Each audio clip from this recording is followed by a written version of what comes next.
So, research from Marmalade Trust found that stigma is one of the biggest barriers stopping people from opening up about loneliness. Why is there still a shame or taboo around admitting you're lonely, especially for adults in professional life?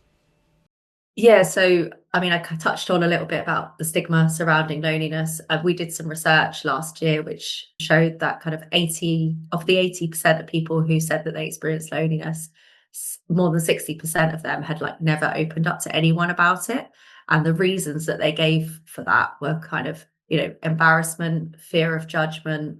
So there's obviously still that kind of feeling that, you're not going to be well received if you tell someone that you feel lonely. And I think the reason for that is because people still think that loneliness is like the same as kind of being alone or a loner, or they still that imagine, like I said, that it happens to someone who's not them. So, often we think of it as kind of only happening to older people. So often we see loneliness as something, either it's the same as being alone or a loner, or it's something that only happens to people who's not like us, like people, older people, or people, who are kind of, on their own at their older point in their lives, basically. So we think that there's that stigma attached to it. So then we don't want to say to people, actually, it's happening to me.